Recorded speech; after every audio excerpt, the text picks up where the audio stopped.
assertive, strong, independent.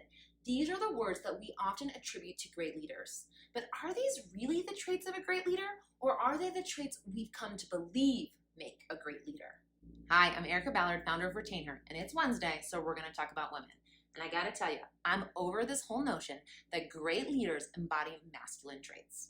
Why? Well, because women are repeatedly found to be the best managers and bosses. And real quick, this isn't me being biased. My stance is based on pollings and surveys of the American workforce, hence why Gallup literally included a section called Why Women Are Better Managers Than Men in their most recent State of the American Manager report. Because they, Gallup, discovered that employees who work for female managers in America are more engaged and thus more likely to contribute to their organization's current and future success. And this is because female bosses are more empathetic, communicative, and nurturing.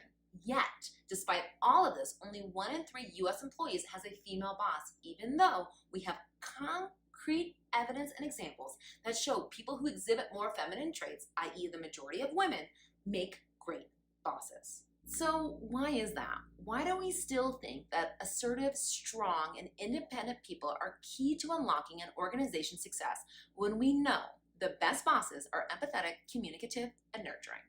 Well, based on the research, we think this way because we as a society have decided that men are the ideal workers. Don't believe me?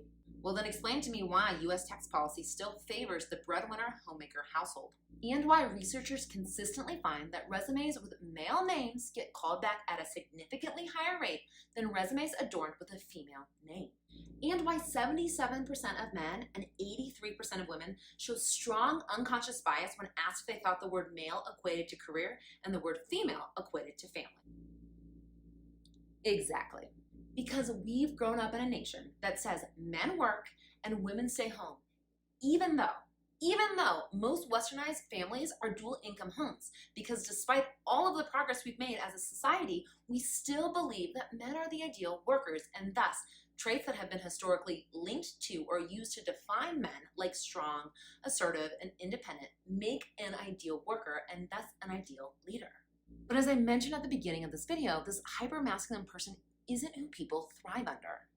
That's why people, especially women, are dropping out of the workforce right now, because they're done trying to be seen as a man or embodying historically masculine traits, because it's a losing battle for them. And honestly, it's not just a losing battle for women, it's a losing battle for everyone, because when we sink our teeth into the belief that men and those who exhibit historically masculine traits like being strong, assertive, and independent are the best people to lead our organizations, we lose out on women and people who are naturally empathetic and communicative and nurturing, i.e. the kind of people who move an organization forward.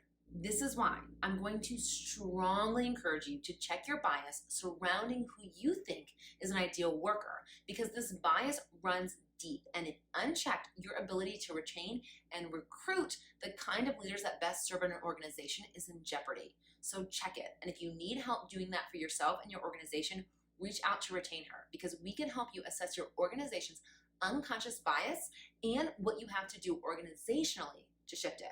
And with that, if you like this video and think others might too, go ahead and like and share this video.